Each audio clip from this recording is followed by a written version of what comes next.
Jama'a Assalamu alaikum, ga takaitattun labarai daga Prime Time News. Sunana Ramlat Yusuf Abdullahi dauke da su daki-daki.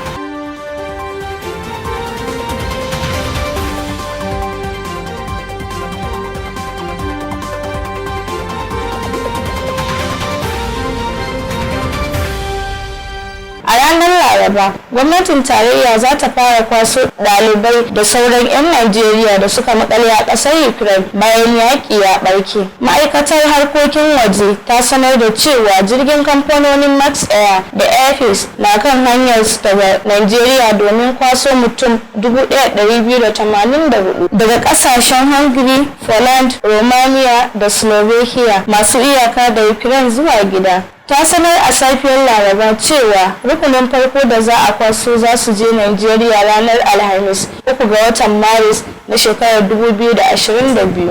Kuma kawo yanzu ofishoshin jakadancin Najeriya a ƙasashen hudu sun karɓi 'yan Najeriya 290 a kan iyakokin ƙasar bayan sun tsallako daga Ukraine. Ya ce ma'aikatar tana yin duk mai yiwuwa ba dare ba rana domin ganin duk 'yan Najeriya da suka maƙale a Ukraine sun dawo gida cikin ƙoshin lafiya.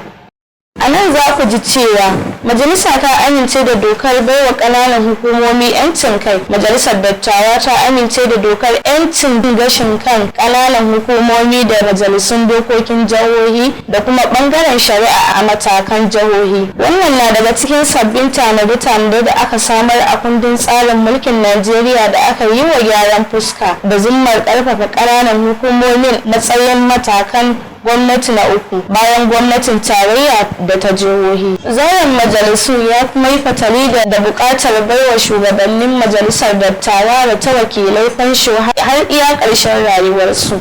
An dai kaɗa ƙuri'a kan ƙudurorin yi wa tsarin mulki na 1999 gyaran fuska ne ta hanyar na'ura, inda galibin 'yan majalisar suka yi tattaki akan abubuwan da aka cece-kuce a kansu. Tuni ƙungiyoyin mata suka fara nuna ɓacin ransu kan ƙin amincewa da muhimman buƙatun da suka shafe su.